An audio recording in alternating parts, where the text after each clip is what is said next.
I burnt 40% of my body. What? Yeah, I was induced into a coma for a full week. And, are you kidding me? And then you have scars from the I got skin grafts. I have skin graft on my arms, on my legs as well. And so it was just one of those circumstances that. Did you feel the pain or no pain? It was so quick that it's like you're just in shock mode. Yeah. Like you go into shock. The skin's just starting to peel off me after a few minutes. And, oh my gosh, dude! Yeah, wow. Yeah, it was wild. So, do you remember? Did you wake up in a hospital? You went into a coma?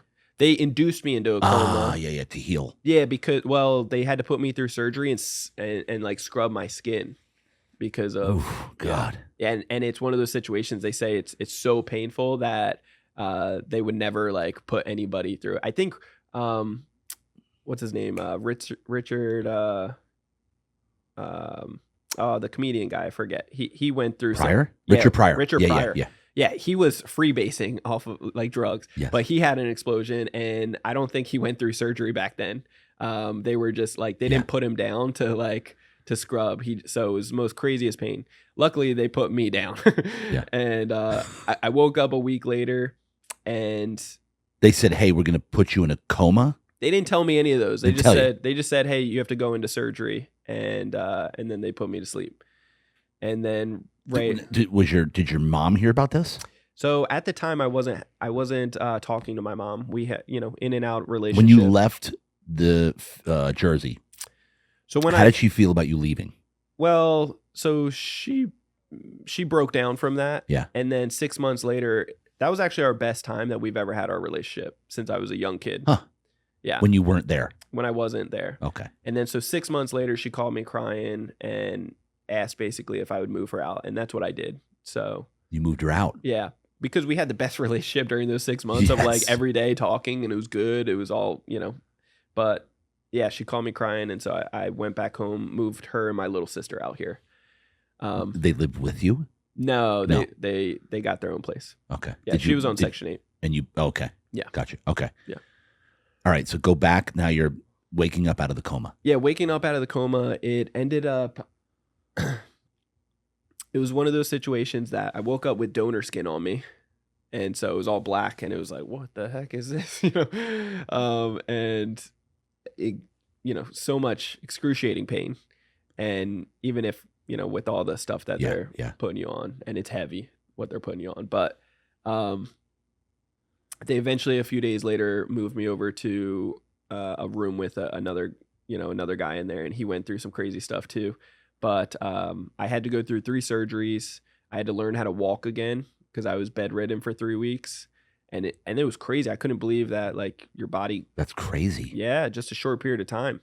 Your body starts giving up on you basically, and so when atrophy. When you stand up again, all the blood rushes down to the legs for the first time in a long time, and it just like pins and needles, but excruciating pain. So you really only can do it for like a couple seconds at a time. And so you just start doing that as many times as you can throughout the day, until you can walk. And yeah, it was just crazy. Wow. Yeah. What hospital were you in? It was the one in Hillcrest. It was UCSD, I think. Yeah, that makes sense. Yeah, because that's a trauma center. Yeah. It's a burn center. Yeah, it's the 5th floor. Yeah, UCSD is the burn center. Yeah. Wow. Yep. Okay, so you're in the hospital bed, and to walk, it took to learn how to walk again. Yeah. What are you thinking at this point? Are you like, okay, that's it, I'm done, I'm out? I felt so ashamed. I felt embarrassed because I have all these like honorable people that were bringing me into the hospital, such as like firefighters, EMTs that are like good people, and like I smell horrible because all the hair on me is burnt off and everything. It just reeks in this elevator as they're bringing me up, and so I'm doing my best just naturally to try to make people laugh. Of like, you guys should have saw my hair before this, It's like, and they're like, what, you had hair? It's like, no, I didn't, but I already, but it was just like stupid things that I was just so embarrassed that I felt bad for putting good people when I did this to myself, Yeah. Wow. There's other people that are like in car accidents or like things that like really need you, and I'm taking up your time.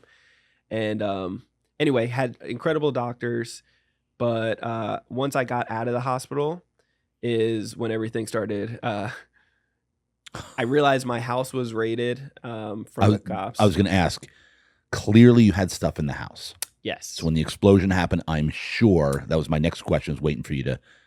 I want to ask this question. Well, I'm such a great human being that I ran around the house really quick, organized everything for the cops, put it in duffel bags, and I was basically going to like toss it out the window, and I did toss some things. This is when you got burned? Yeah. I was trying to clean up, and because I was like, oh crap, I'm going to jail. Yeah. You know, like I had my medical card, but all these plants, I had way more than I was allowed, and you know, I knew the damage I'm doing here. I'm going to jail. Yeah. You know, and so I started running around the house, cleaning up the place.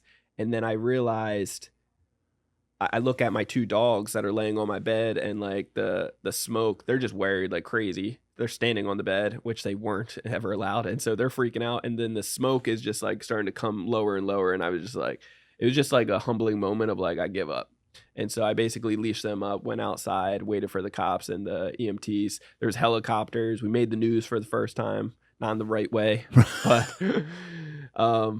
yeah, it was just one of those crazy. Were you able to clean up at all, or you just said, you know what, forget it? I couldn't clean. Like I basically just organized it all for them and put it on my Because what are you going to do with it? You have to bring. That's what I'm saying. You have to bring it to the car. You have to. There's no way to get rid of it. There was no way. Like too much attention. I blew out all the windows. You know, like all the neighbors were there now. You know, the helicopter, everything.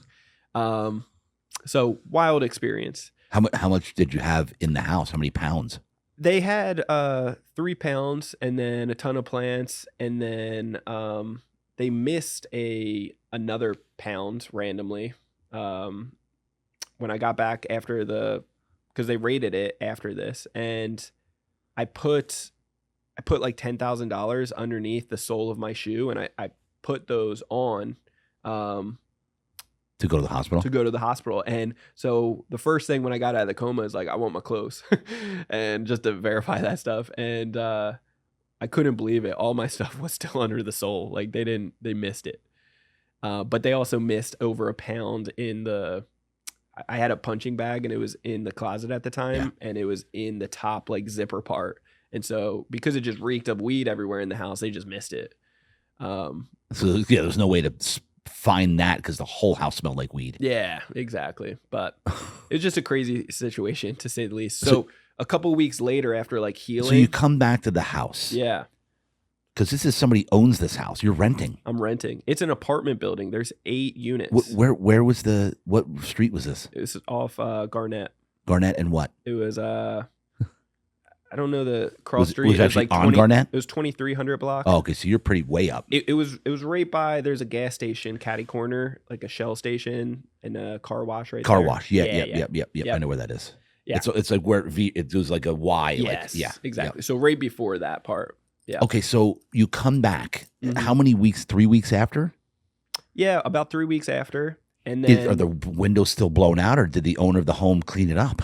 They boarded it up. They boarded it up. Yeah, and then they had to evict me because or else they were going to get sued by the city.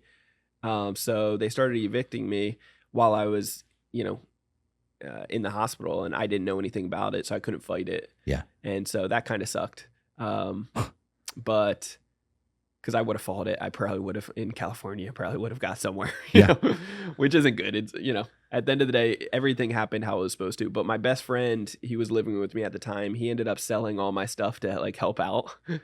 And it was just wild. So I came back. He's about to take off in a couple weeks. I was thinking about leaving with him. And then where's he going? He's going to Colorado. Okay. That was his plan the whole time. And then when it happened, it was like, oh, guess I got to go sooner. But when I got out, I didn't have any charges yet. And so my mom did come back into my life after, while I was in the hospital. But so she was checking on to see like. So you hadn't been talking. She came out here for about a year. She was out here. She what happened where you weren't talking? We just got into, bipolar and just immature on my side and hard to just trying to find boundaries, I guess. Yeah. Yeah. And so you weren't talking for like a year. Yeah. And so. So then you come back to the house. Yeah. It's boarded up. Yeah. Your stuff's gone because he sold it. Yep. Pretty much.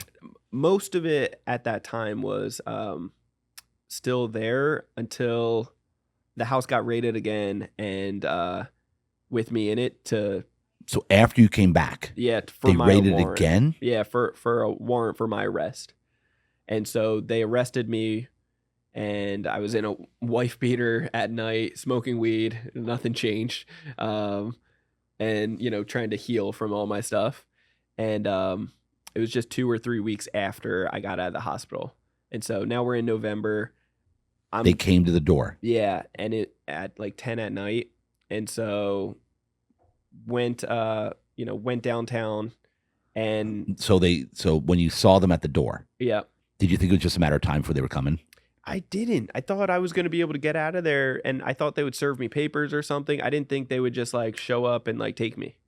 And I've been arrested once in the past when I was younger. I got into a fight and had weed on me, and I got out later that night.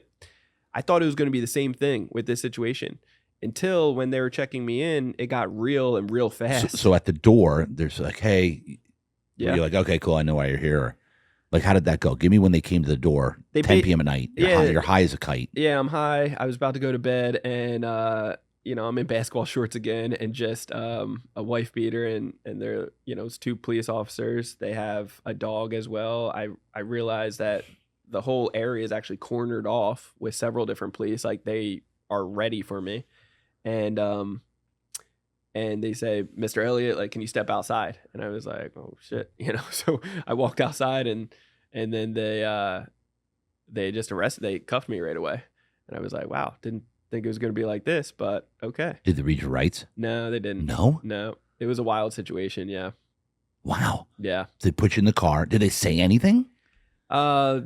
They told me like this is for your situation a couple weeks ago. That was basically just as clean cut. I wasn't asking any other questions. I knew Right. that Yeah. this is okay. I get it. you know.